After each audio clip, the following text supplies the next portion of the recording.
A little bit about us and the event today. I'm Amanda and I'm part of the VMCH support program in the Eastern Metro region of Melbourne.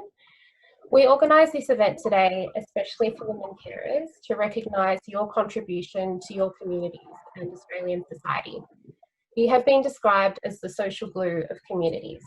You make up over 70% of the unpaid carers in Australia, and as such, you contribute at least this percentage of over $60 billion in economic value in this country per year. We would also like to recognise the value of the voices of women carers, and we'll be hearing the voices and opinions of Mel, Sophie and Tracy this afternoon. This event is also for you to take time out from your caring role, relax and have a laugh, and enjoy the company of other amazing women. Speaking of amazing women, I'm very excited to introduce our guest speaker today, Nelly Thomas. Nelly is a Melbourne comedian and author. You may have seen her at the Comedy Festival, heard her on ABC Radio, or seen her on the telly. These days, she's a full-time carer to her two daughters, both of whom have some additional needs. Like most carers, she fits in a few bits of work here and there, and her latest venture is the podcast called Person, Place and Thing, in which she interviews people about one person, one place, and one thing they love. Nelly grew up in the country, but now lives in the suburbs with her partner Lachlan, their two daughters, a grumpy poodle, and a fat labradoodle. She loves terrible television and was once a girls' VMCH champion, which is honestly one of the coolest things I've ever heard. Correct. So please unmute ourselves and welcome Nelly with a big round of applause. Oh, Yay! thank you. Thanks for coming. Thank you, Amanda. And look, if you are not unmuting yourselves to clap, that's all right. I'll just assume that there's clapping in the ether.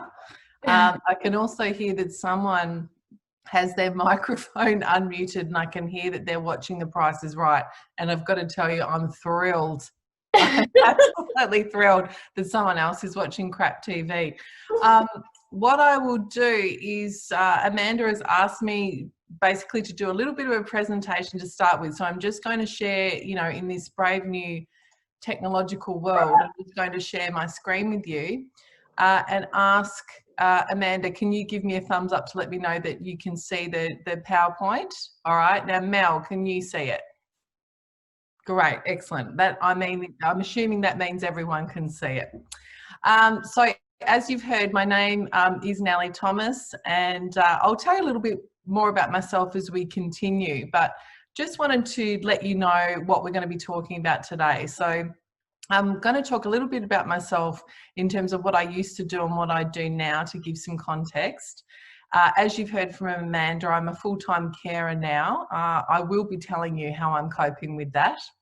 I thought I'd talk to you about the things that I love about being a carer, but also about the things that I don't love, and I don't intend to lie about it. Now my screen's just frozen up. There we go.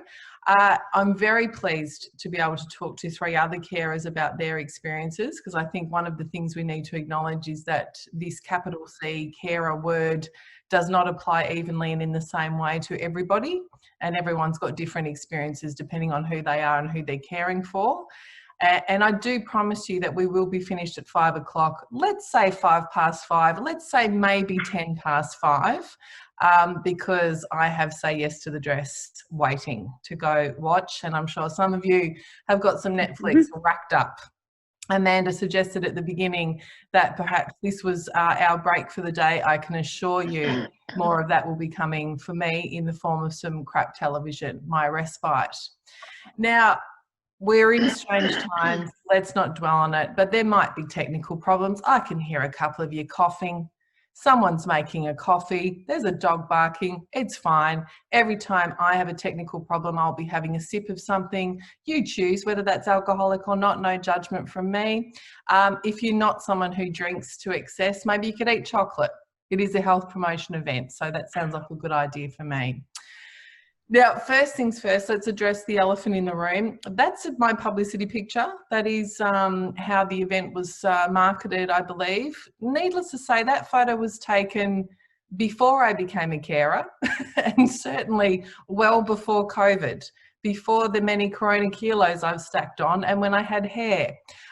True story, very early on in COVID, I got really annoyed at my lack of blonde roots. I couldn't get my hair done and thought, bugger this, and got into a frenzy and shaved my hair off with the dog clippers. You can take that away. That's a fact. And I'm growing it out now with some lovely silver fox elements, if I do say so myself. This is me now, current day. As you can see, a lot less hair, and I've let the kids start doing my makeup just for a bit of fun. So enjoy that. If any of you are feeling a bit frumpy, just take that in. Now, I have not been baking bread. I don't know if anyone else out there has got themselves a sourdough starter kit. This seems to be the thing we're supposed to be doing.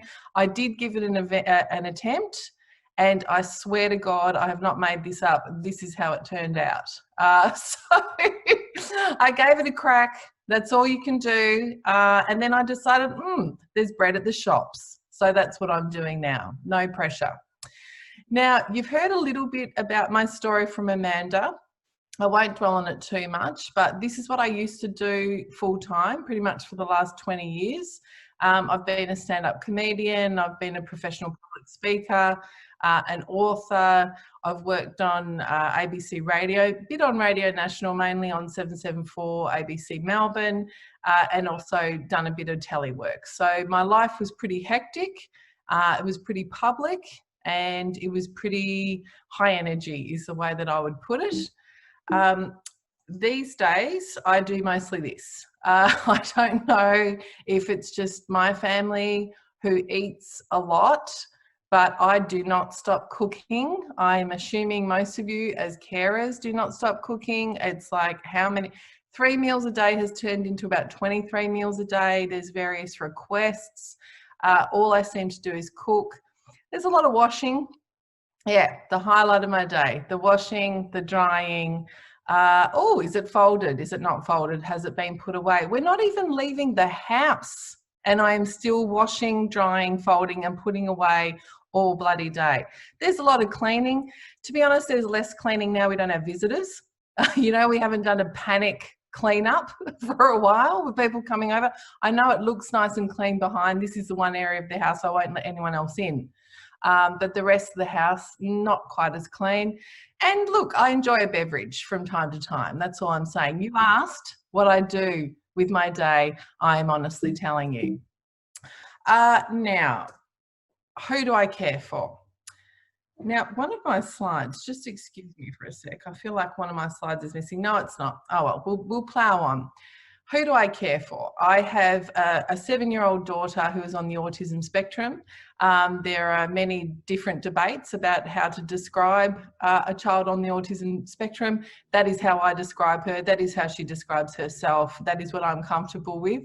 I also have a child now, have a go with this one, with myalgic encephalomyelitis, which is a chronic health condition also known as CFS-ME. Or known to some of you as chronic fatigue syndrome. The two are not related. They were diagnosed about a year apart, and for some time I just tried to juggle the needs of both the kids as well as doing all the other things that I showed you before, which I'm sure is a common story. And eventually, when I was juggling all those balls, they started to fall on the ground, and we will get to that. Now, if you're in any doubt about how hard caring is, I want you to know that this doesn't scare me. Like, that's a picture of me talking to probably, I think there were about 2,000 people. That was at Jeff's shed. There were judges there were magistrates, there were politicians, there were all sorts of fancy people there. That is what I did for a living, or I would go into pubs in Scotland with drunk men and make jokes. I'm not going to say that wasn't scary, but that, and I can tell you this hand on heart, was an easier job than being a full-time carer. It has come close to breaking me at times. There is no doubt about that. Now, the reason I say that is not to be negative and not to be doom and gloom about it and not see caring as the privilege that it is. But I say that to you because I want you to know you're not going crazy. that caring is actually hard. You are not weak. It is objectively a very difficult thing to do for a range of reasons. That doesn't have to be anyone's fault, but that is the reality. Being a full-time carer, especially in the kind of society that we live in now, is really difficult. So to get we started, Amanda and I, who organised this wonderful event, started our conversation. I said, I'm going to tell the truth, Amanda. I'm not going to sugarcoat it. I ended up, within 3 months of becoming a full-time carer, ended up hiding from my own children here. That is our shed. It's not a very big shed. It contains tools and a petrol-motored lawnmower. And there were times that I would sit in there with a glass of gin and tonic, and on a particularly bad day, a cigarette I might have bummed off a neighbour, and just sat there for 5 minutes going, please, please just leave me alone. Again, put that in context. I was a stand-up comedian for 20 years. I barely drank. I certainly didn't smoke. If you want any indication and validation that being a carer is difficult, maybe that's there in a visual form. Now, the best thing about being a carer for me is, of course, my babies. No doubt about it. There's nowhere else I'd rather be. There's no one I love more in the world. They need me, and I'm very happy to be there for them. I don't generally show pictures of them publicly, so that's why you can see the back of them.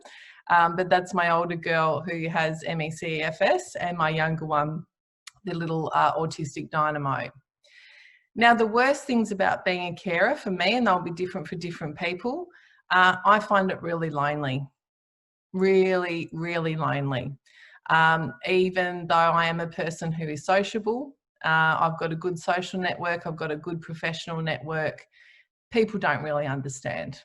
And there's not really a lot of time or energy even for those who do understand, for me to connect with them. The loss of identity, or the shift in identity, the new identity, however we want to look at it, I found that really difficult as well.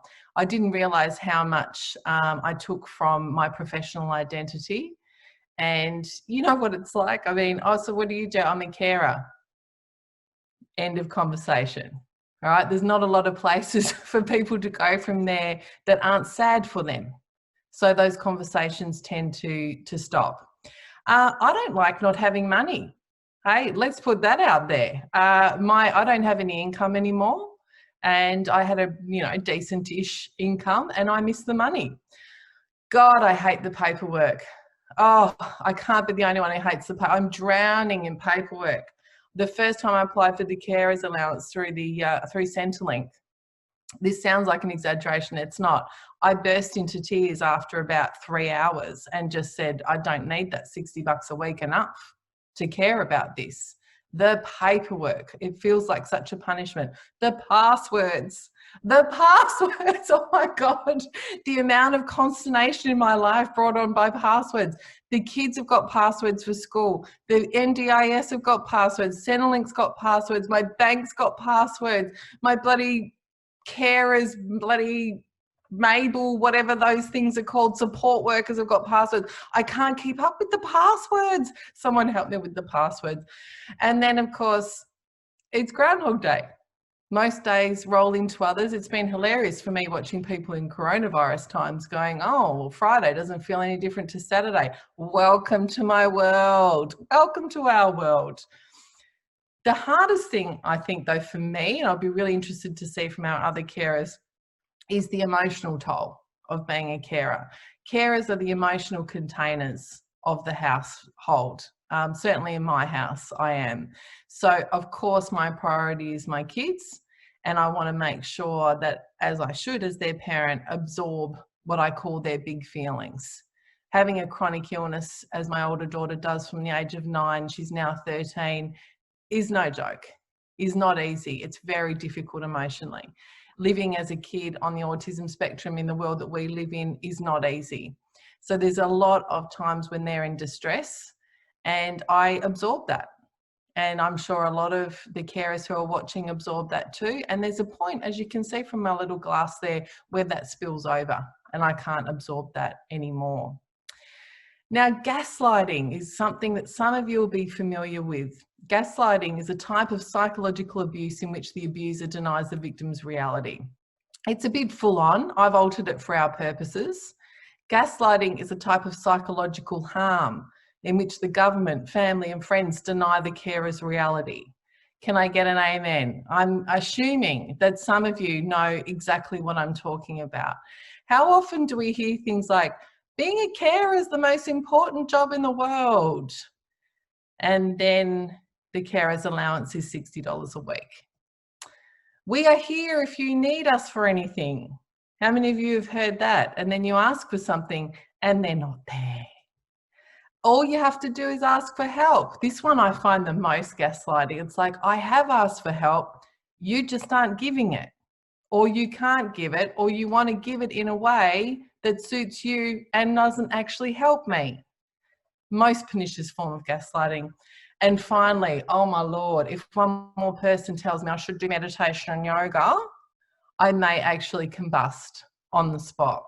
If you do meditation and yoga, good on you. You're not one of my people.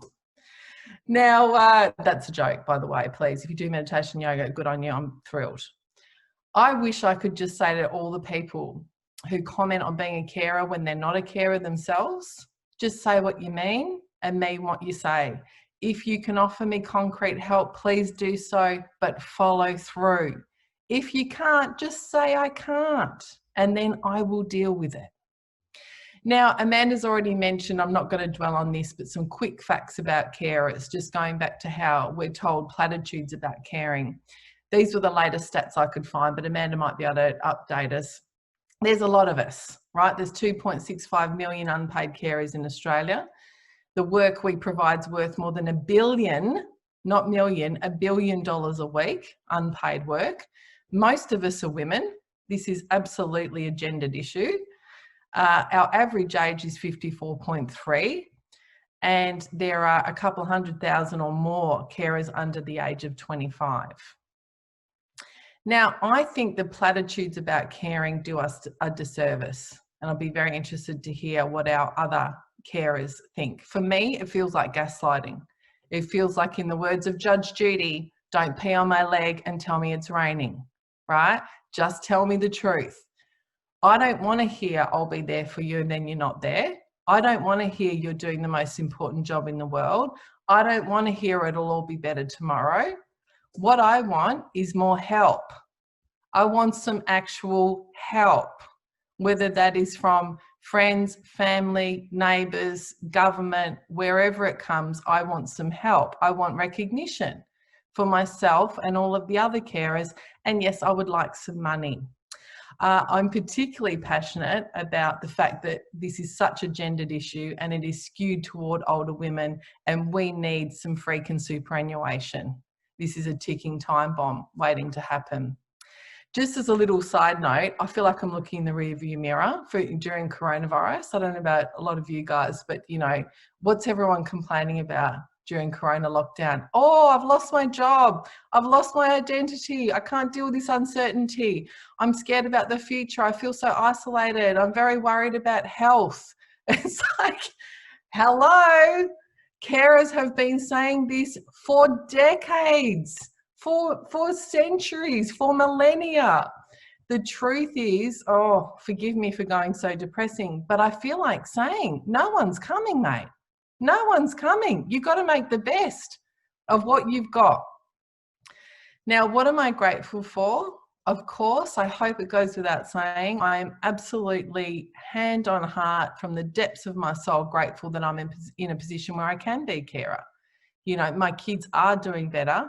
They are thriving. I feel really blessed to be able to be with them through both of their particular journeys. Absolutely thrilled. And for myself, you know, there's a picture there on screen of someone juggling balls and having to have, 75 feet. Before I decided to let go of my professional identity and take on this identity as a carer, I wasn't coping. So I feel happier for myself to have made that decision and prioritize my health. But as I said, I'm not going to lie, it is hard. And I want to say to all of you who are watching today, I see you. I really, really see you, and I thank you for all the discussions in the media about carers and wherever else we hear it. We all know that we are the only ones that know. We are the only ones that know that what goes into this. If no one else in your life is thanking you, I will thank you. And on that note, I think I would like to start talking to our first carer. Let me see. Now, this involves me doing a bit of screen sharing, Bizzo. Amanda. All right, now we're going to Mel. Is that right, Amanda? Can you give me a thumbs up? Yeah. There we go. Yes, great.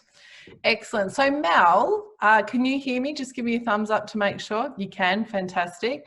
So I was going to say welcome to the podcast. It's not a podcast. Welcome to the event. Welcome to the Zoom. Can you just start by introducing yourself quickly and letting us know who you are and who you care for? So my name's Mel, and I'm a carer for three my children. I got the hat trick because they all have autism and mental health comorbidities. And I've been doing this, a long time now. My eldest is 19 and my youngest is 14. Wow. Okay. So 19, your eldest is 19. Mm-hmm. So, I mean, I hate to talk about people in these terms, but just to give us an idea of how long you've had this identity carer for. When was your 19-year-old diagnosed with autism? My 19-year-old was diagnosed at 10, but my son, who was the first one, was diagnosed at 5, and he's now 17. Okay. So you have been, shall we say, in the game for a long time. Yes, but it took me a long time to actually recognise that I actually was a carer. Yes. And I was Tell me about that. Yeah, I was so busy going around looking for cures. I was going to cure him. Yep. I was going to, I was a researcher. I was a scientific guru. I was looking around for everything. And I remember one of the psychologists saying, Mel, you've got to learn to accept him, not change him, And once I got to that point, I went, yep, okay. And that's probably when I started going, oh, maybe I actually need a bit of help too. Maybe I need some help coming to terms with all of this instead of looking for everything for him.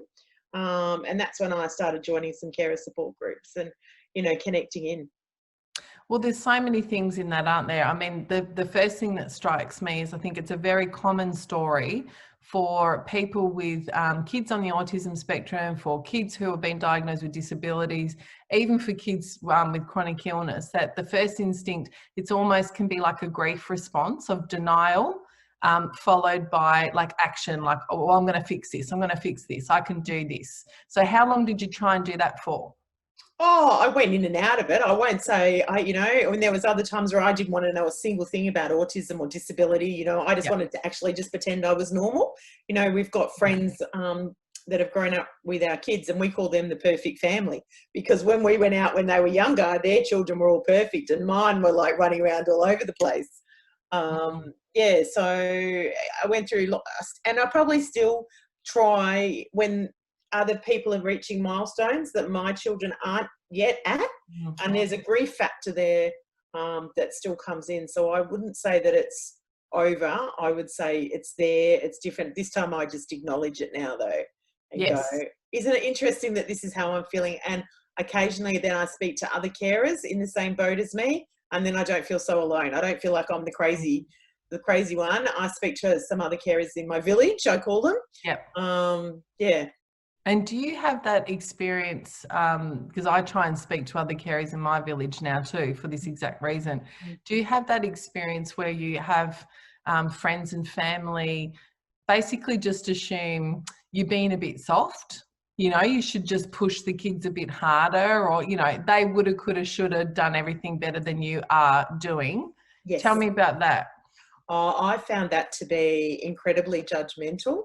And we actually had to stop going out because for me personally, when my children are in the height of a meltdown and they're abusing and whatever, that's actually the worst time I can pull them up for their behaviour because that escalates.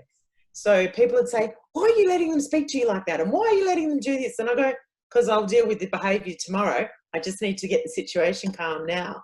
And I'm sure there's lots of parents that can relate to the fact that I have to keep my voice calm when they're in the midst of this. And even though I'm screaming inside, and I'm just talking very quietly, very normal.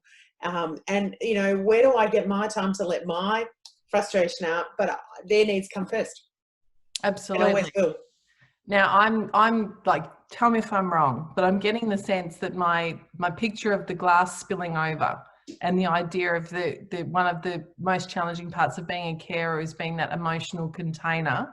I'm feeling that vibe from you, Dale. I don't know. I'm just, this is, call me crazy, but I'm getting that sense from you. Is that the most challenging part for you?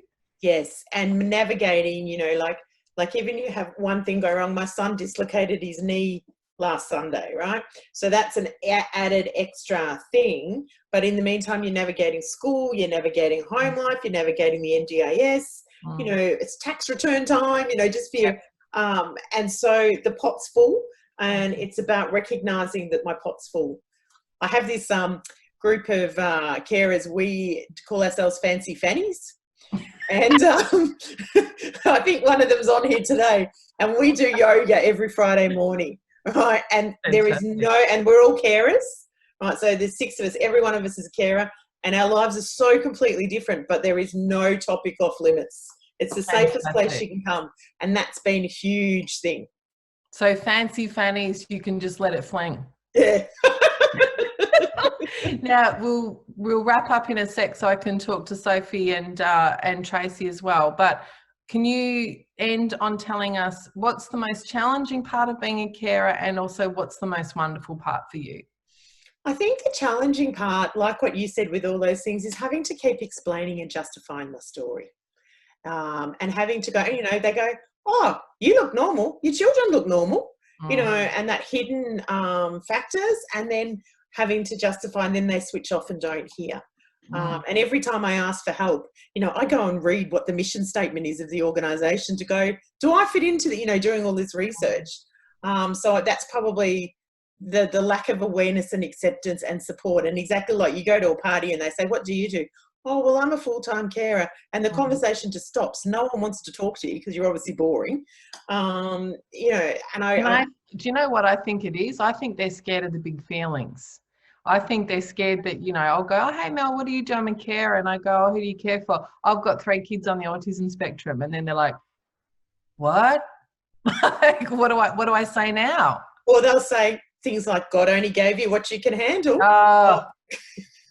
Don't. I'm sorry for your situation. And I go, oh, I'm not.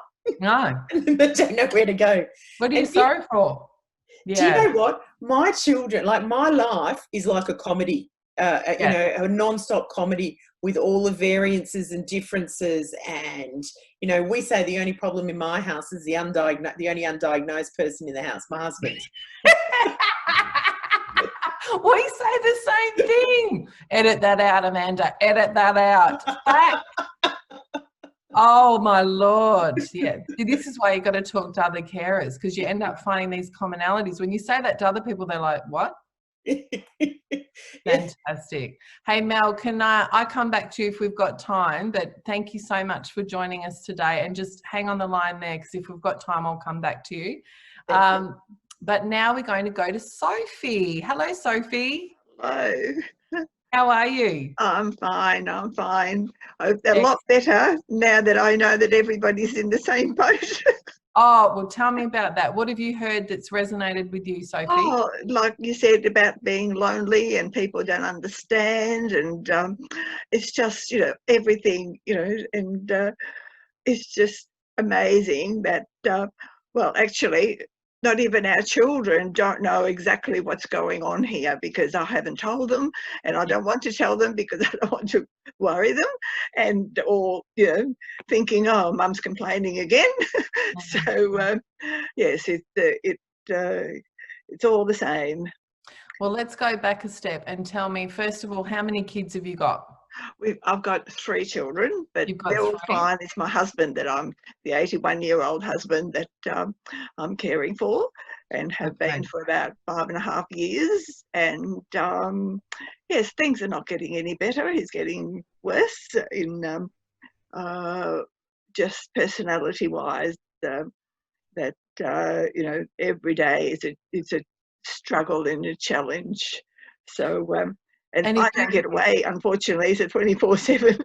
There's no way I can get away out of here. no. But you know, when I used to be able to go out and say, you know, I'm going shopping, and say, oh, I'm coming with you. So that was that. Occasionally, when I did go shopping, I'd come back and find him up on the roof trying to sort of, you know, cut trees down and just doing some really horrible up on in a ladder and fell over a few times, and it's just, you know, a constant making sure that he's okay. Also, if anybody talks to him or sees him, they can't see, they don't realise, you know, all our friends, you know, when I say I'm a carer, and they say, well, you know, why? You know, there's nothing wrong with him. Oh, Sophie, I think that's a very common. There'll be a lot of people nodding their heads there. Yeah. I think people's idea of the cared for person is this very stereotypical idea that they're sort of laid up in bed and can't move, and, you know, so I don't know, they've got some kind of Hollywood version of what it means. Can I ask you, going back to the loneliness, which is where you started, and it's also where I started my presentation, but for different reasons. Are you literally unable to have any time to yourself? Well, the only time I have to myself, and I thank God for it, is the VMCH, all the events that they have, you know, that I do. And I do the yoga and meditation, but unfortunately, because I do it in the lounge room and it's an open plan house, and I get, you know, the sounds of, you know, the phone call right next to me, and you know, I don't get that quiet time even for, you know, that short period of time, even though I say, look, I'm going to go and do that, you know, please be quiet. Oh yeah, I'll be quiet. I don't make any noise. Then all of a sudden, you know, the phone call, or else just trying to do something and, you know, carrying on and abusing a machine or something like that. So, and I mean, absolutely no judgment or disrespect to anyone in your life, but you've obviously got 3 adult children, and I assume you've got other members of your community and extended family. Do they offer you any help? And if they don't, why don't they? Well, because they don't know what's going on, and they don't believe what's going on. If I do mention occasionally, oh, Dad's done this, and, you know, this is so and so, and they, you know, they see him and there's nothing wrong with him, you know, as far as they're concerned, there's nothing, you know, he doesn't do any of the things that that I'm talking about, because they don't see it, because they're all married, they're all away. For different reasons, but the same thing. It's a very, very common experience with kids with disabilities as well, kids on the autism spectrum, kids with illnesses. Often they're very different in their behaviour around outsiders. Yes. And it's very hard for people to understand. Can I also suggest, I'd be interested, and I hope this is not disrespectful, but you're a little bit older than me. Oh, absolutely. And I think it's one of those things, because you come across as wise and competent and together, that I think maybe sometimes people then underestimate what you're going through and overestimate your capacities. Probably because I don't share it. Well, at any time that I've sort of said anything, it's not, you know, it's sort of like it's not believable. Let me put this to you, Sophie, though. I'm a little bit uncomfortable with the idea that falls back on you, because you have very clearly said that you do share it. And I can tell you from my own experience, and I don't know if this will be validating for you or not, but I certainly share it, and people just don't get it. No. So that is not about you not sharing it. No, but well, even if I do share it, that's right. They don't believe it because they don't see it, they don't live it. So it's, you know, it's completely different for, you know, for somebody that, you know, perfectly normal around in different surroundings, and then not at home. So if I could give you a magic wand, please, and you could have anything you wanted. Let's go one small thing, one medium thing, one big thing. You've got 3 wishes. What would they be? Oh, I'd love to be able to go back in time and start again. How far back would you go? Oh, even, 5 or 6 years ago. We used to travel a lot, and we used to go out all the time. It was huge social, and it was just so different. And of course, now that we're stuck at home 24/7 with each other, and it's definitely wearing me down. and it has made it a very much more difficult than it was before. So before, when you say before, I'm assuming you mean Corona. Before Corona, did you have the opportunity to sort of at least get out of the house by yourself? Well, yes, occasionally. So I used to go to the VMCH things at VMCH. So I was going out there, which was great, I would say, or I'm going to. But then I was always petrified what I was going to come home to. And so, even though I was going out, I'd go out to lunch with some friends and things like that.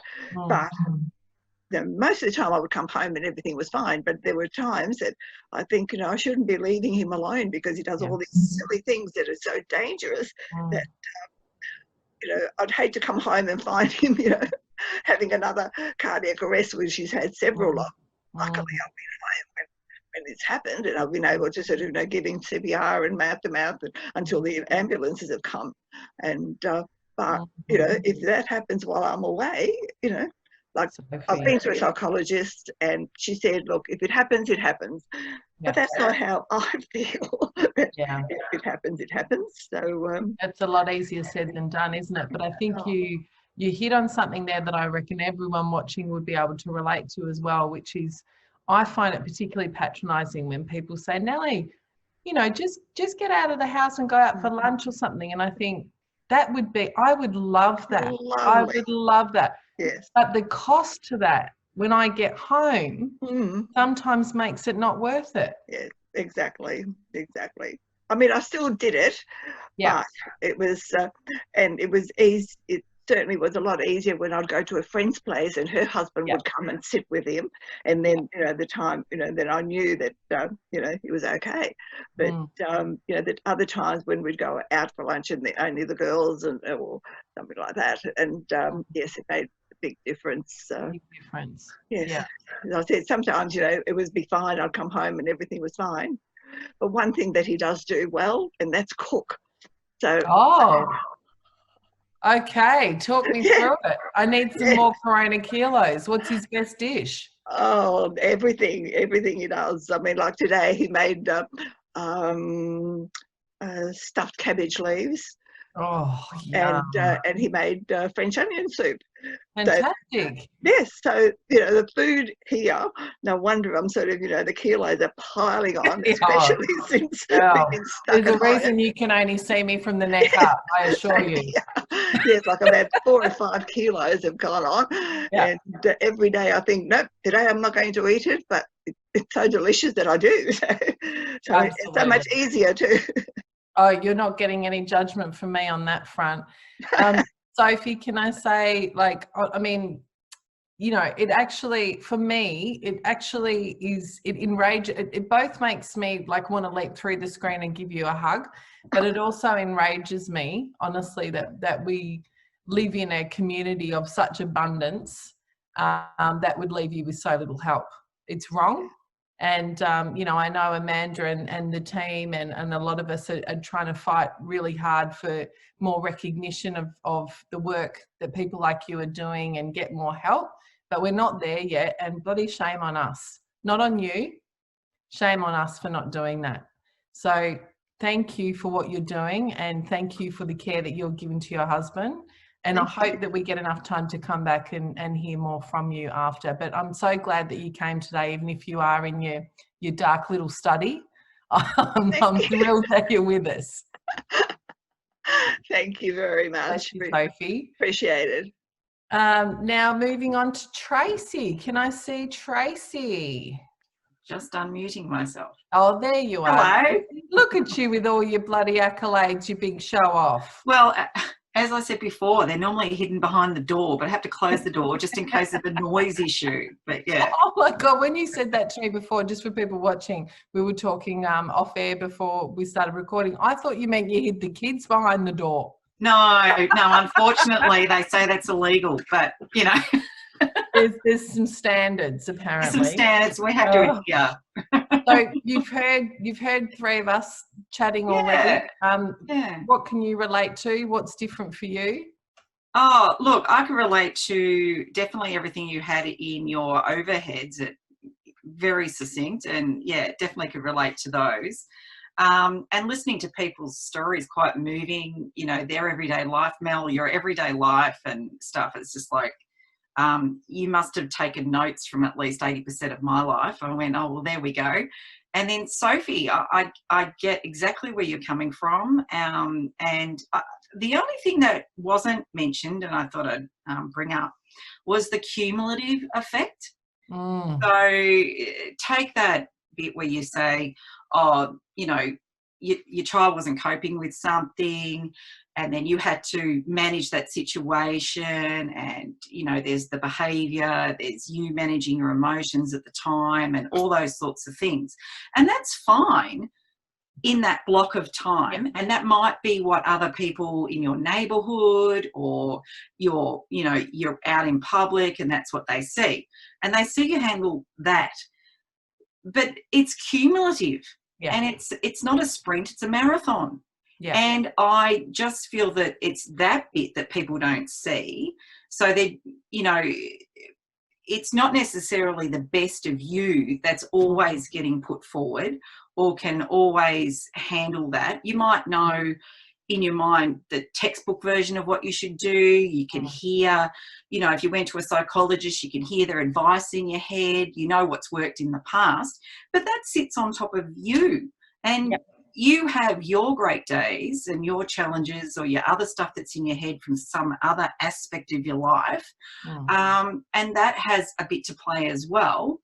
But definitely, you know, you can get worn down by that. So what appears to be a little annoyance to other people is like that final nail in the coffin or the final thing that wore you down that particular day.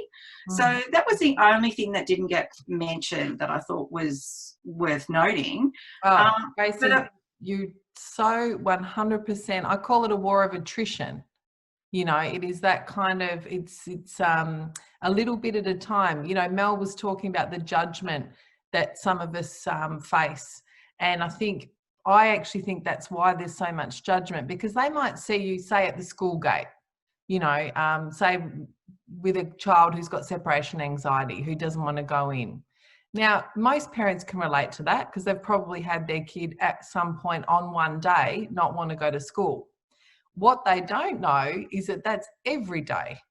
And it's not just every day, it's for hours after school and hours before school and waking up in the night and, you know, the bed's wet and the distress is real. And that's for years. So they see that one moment in time and think, oh God, she's a bit soft, just bloody push her into school. They're not seeing the cumulative trauma of dealing with that. And I know that I'm going to say, you know, mainstream parents and stuff, they say that, oh, you know, sometimes when they example when you're dropping them off at school, and I felt terrible leaving them there and I felt terrible for 10 minutes.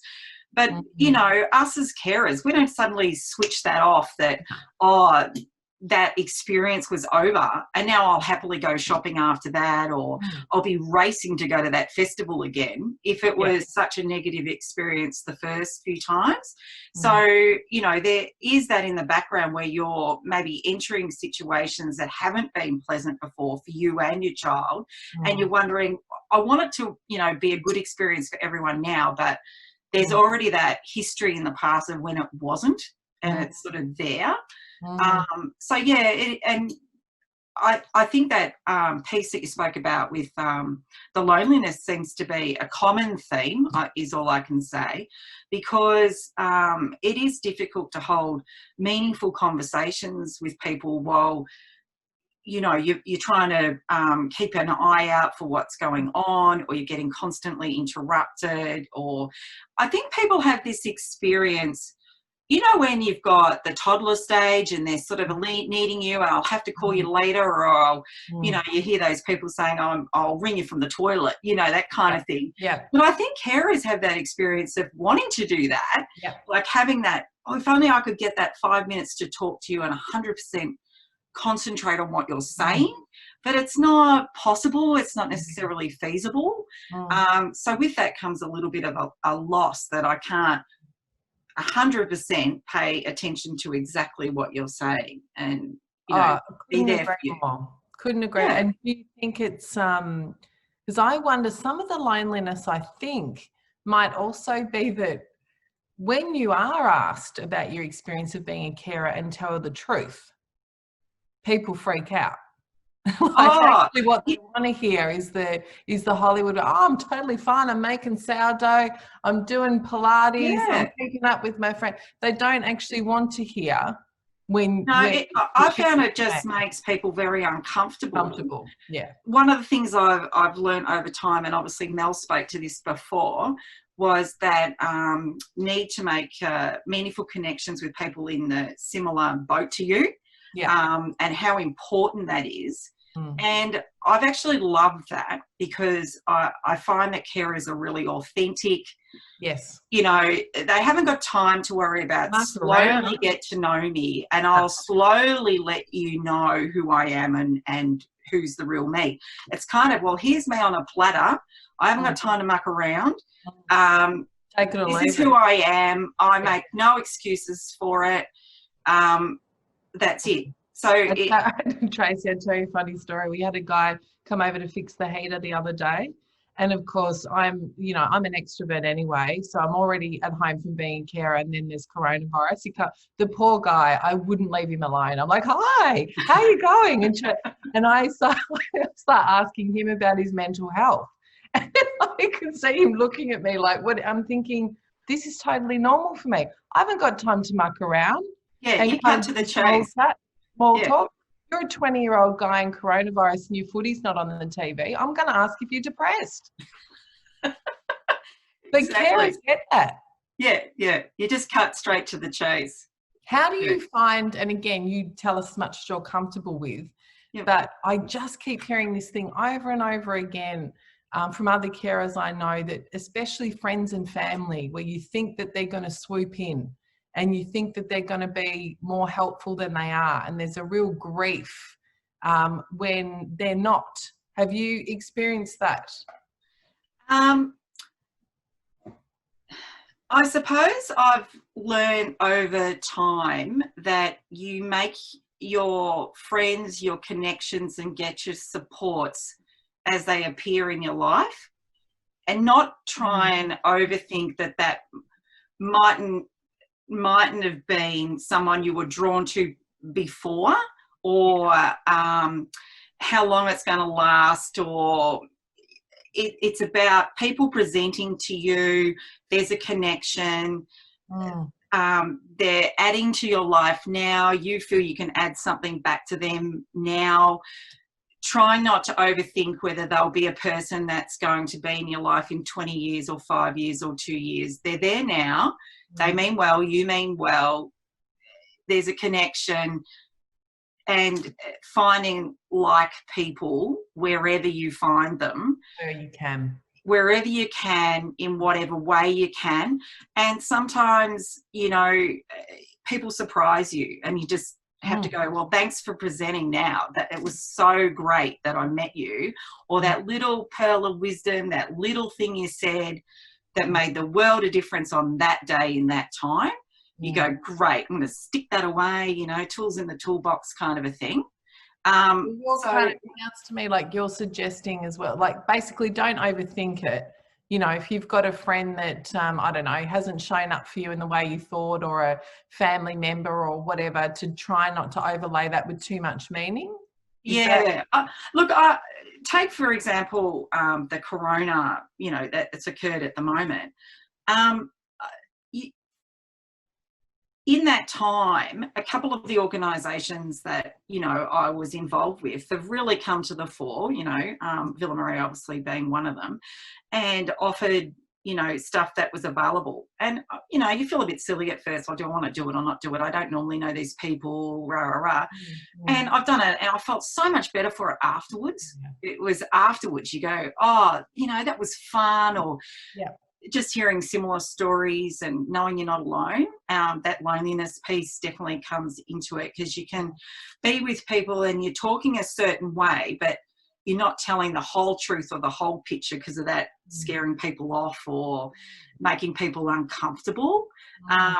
You know, people say, you said about taking time. I remember one time my husband and I, our daughter with a disability was quite young, and we'd only just started getting support workers involved in our life, and it was a big deal, you know, because that was a new concept to us.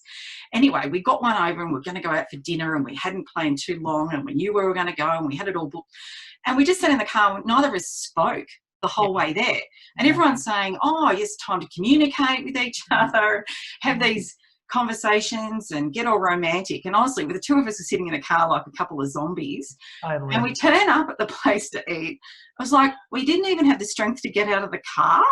Right, this is no rubbish. And we sat in the car just sitting like blobs, right? And then finally he said, well, I suppose we should go in. We did book, and we went in and we ate. Don't get me wrong, we had different food, but we were so utterly exhausted. And then got back in the car. It was only in the trip home in the car that we started to talk to each other, because we had any energy whatsoever. And then people the next day were like, you know, friends of ours are saying, oh, do you have a romantic night out? And you're in that bind where you say the truth makes people uncomfortable. Or you just say, oh, we had a lovely evening. So we just went with the, oh, we had a lovely evening. And we were sort of like looking at each other, you know. It was drive.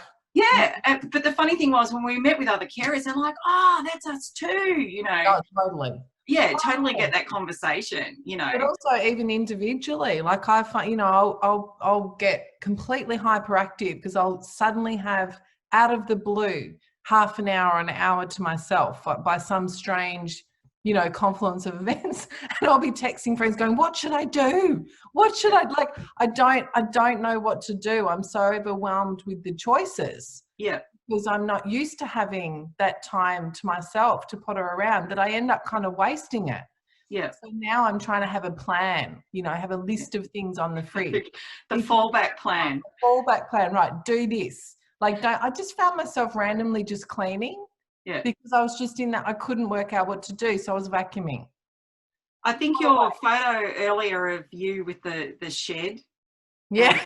Yeah. Oh, look, ringing bells, big time. Big time.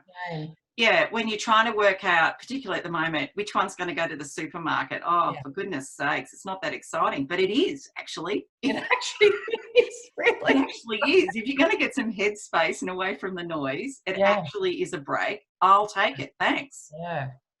So, yeah, it's funny how these little things. I was surprised. I took my daughter to Target. Now, this would have been in the first lockdown. And it was just the kickoff of that. So people were still going to the shops and everything. And I took her into Target and there was no one around. And instead of feeling like people said, oh, this is surreal, I remember thinking, oh, how good is this? Yeah, yeah. And I did some stuff with her, some behavioural work that, you know, the psychologist had mentioned over time, do it this way. And I've been so concerned about the fallout from that. And what people would say around me if it went wrong.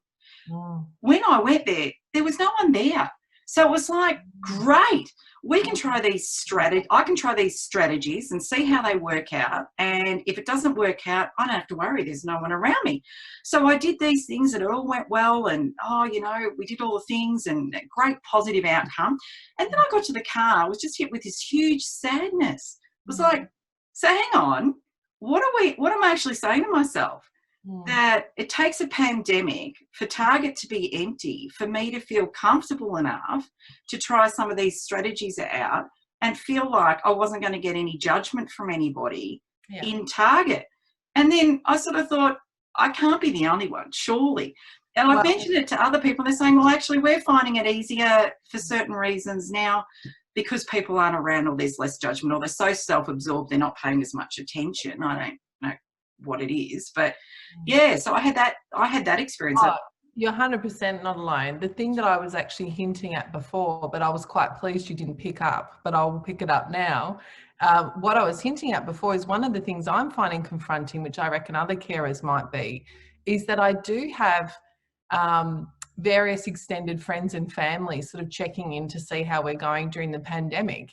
And I must admit, it's making me sad, because I think, why haven't you done this before? Why did it take a pandemic before you noticed? Like, we were isolated before. Oh, look, at the very beginning of the pandemic, everyone was, I was in a meeting with work, and one of the girls was honestly beside herself with anxiety, talking about for extensive periods of time about missing toilet rolls. But anyway, moving on. And it was supposed to be a meeting, and I only work part-time, and she was just so anxious. Her anxiety was palpable down the phone, and she's saying, oh, I haven't been able to do this, and I haven't been able to do that, and people are doing this, and they're not helping with that, and and I'm thinking, oh, sounds like my life. I don't. I have to plan everything I'm doing, and I can't get anywhere. Nothing's open. I'm so restricted. The word was restricted in my life, and I remember thinking, well, without sounding horrible, join the club. Like, what are you talking about? We've been here forever. Like, I haven't had the experience of people ringing me out of the blue. I haven't had that, asking, how are you, when they don't normally. I think possibly I fall in Sophie's category, where people assume you're fine. Most probably. So I most probably fall in that bucket. But I haven't had people ringing up out of the blue. I've just heard a lot of people saying that they're missing things that they can't do, that carers wouldn't be able to do anyway. At any time. No. Oh, I miss just deciding we're going to go out for brunch in the morning all of a sudden. And I'm like, over to Mykonos. I really. Who are you talking to? Like, I don't know what to say to that. Wasn't about to be doing brunch on the hop as it was.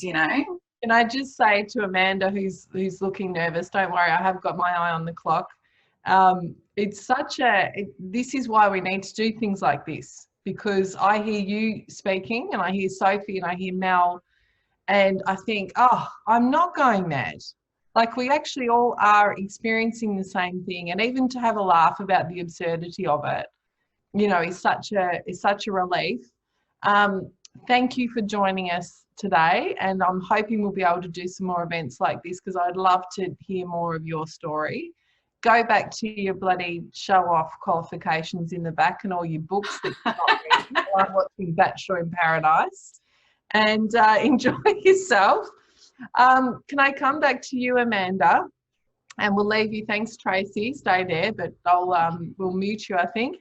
Have we got any questions to quickly answer, Amanda, before we finish up? No. Oh, great. I don't have any, no. Well, that being the case, I'm going, because I can feel through the ether. I've got these spidey senses that Mel is bursting to say something. If I'm wrong, Mel, tell me. But I reckon you've heard a couple of things from Sophie and Tracy that have gone ping, ping. Is there something you wanted to add if you unmute yourself before we leave?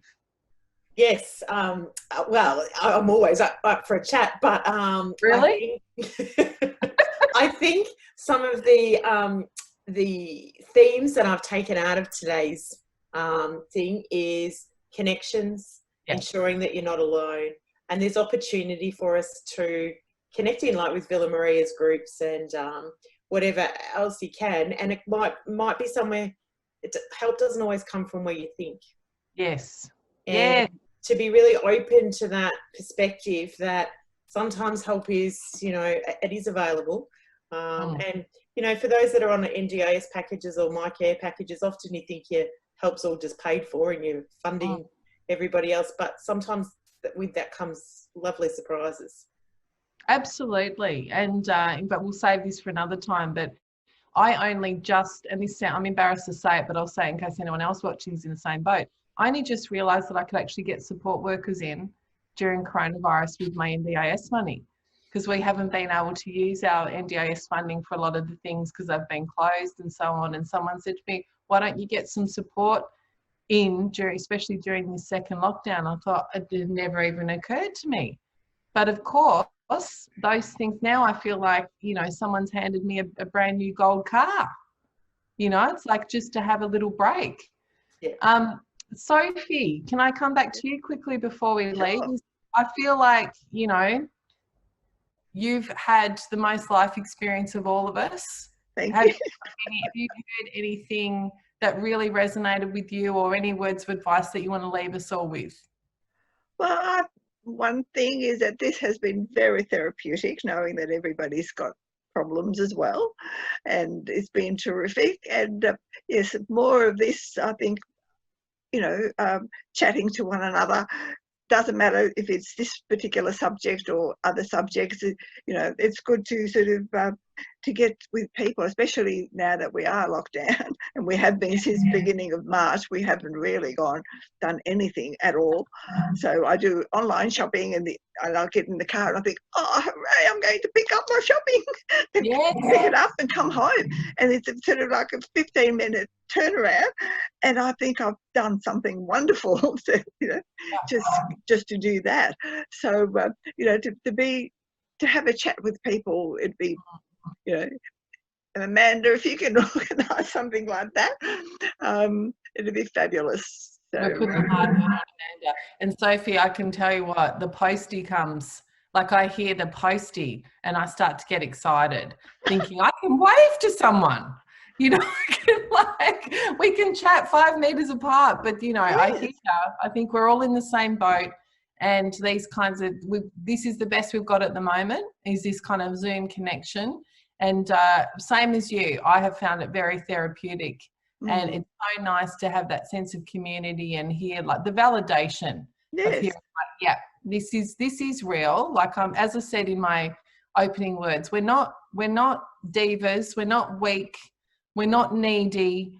This is actually hard, and that's okay. We'll do it and we'll keep doing it, but it's good to be validated and know that there's a reason we're feeling like the way we are sometimes. Oh, that's good. Thank you, Sophie. Thank you very much, Nelly. I appreciate it. Oh, my great pleasure. I'm going to hand back to you, Amanda, too, because it's 5:06 and I'm a stickler for time. Yeah, I'd just like to quickly go through some thank yous before we finish, if that's okay. Yeah. I'd like to extend a warm thank you to everyone here today for your support and bringing along your wonderful energy. I'd also like to thank Heather for keeping everything organised behind the scenes and running smoothly. I'd also like to extend a warm thank you to Nelly for sharing your perspectives, your warm humour and enchanting company. And finally, a humongous thank you to Mel, Sophie and Tracy for sharing your time and stories. We appreciate this so much, and it is because of you that the event was possible today. The Support for Carers program hopes that all the carers here today felt a little less isolated during these strange and stressful times, and we also hope that you feel that your hard work and perspectives are acknowledged, valued and validated.